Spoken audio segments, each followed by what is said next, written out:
In today's video, I'm going to show you exactly how to fix the WordPress error 500, also known as the 500 internal server error.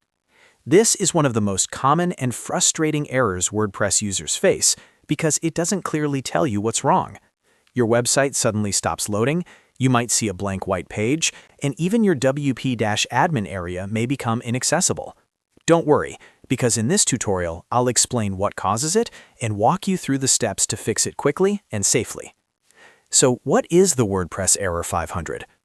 The 500 internal server error is basically a catch-all error. It means the server encountered an unexpected condition that prevented it from fulfilling the request, but it cannot be more specific about the exact issue. In most WordPress cases, this error is usually caused by a corrupted htaccess file or a plugin or theme conflict. Understanding that is key to fixing it. Let's start with the most common cause, the htaccess file. The server reads the htaccess file before it loads anything else on your website. This file contains important configuration rules. If the server sees a command or piece of code it doesn't recognize, it immediately stops the request to protect itself. That's when you see the 500 error.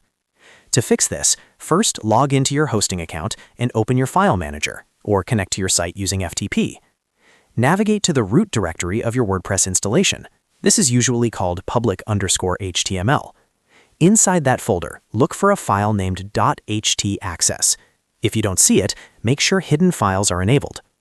Once you find the htaccess file, right-click on it and rename it to something like htaccess_old. This temporarily disables it. Now go back to your website and refresh the page. If your site loads correctly, then the issue was a corrupted htaccess file. If your website is now working, the next step is to generate a new htaccess file. To do that, log into your WordPress dashboard, go to Settings, then click on Permalinks, and simply click Save Changes without modifying anything. WordPress will automatically create a fresh, clean htaccess file for you. If renaming the htaccess file did not fix the problem, the next likely cause is a plugin or theme conflict. To test this, go back to your file manager and navigate to the WP-content folder. Inside, you'll see a folder named Plugins. Rename the Plugins folder to plugins_old. This will automatically deactivate all plugins at once. Now refresh your website again. If the site loads, then one of your plugins was causing the conflict.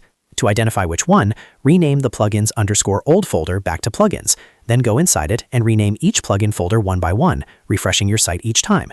When the error returns, you found the problematic plugin. If the issue still isn't resolved, you can also test your theme by renaming your active theme folder inside WP-content, then Themes. WordPress will revert to a default theme if available. If that fixes the issue, your theme may be the cause. Finally, once you've completed these steps, refresh your website one more time. In most cases, one of these methods will resolve the WordPress error 500 completely. And that's it. You've just learned what causes the WordPress error 500 and how to fix it step by step. If this video helped you, make sure to hit that like button and subscribe to the channel for more WordPress tutorials and troubleshooting guides. Thanks for watching, and I'll see you in the next video.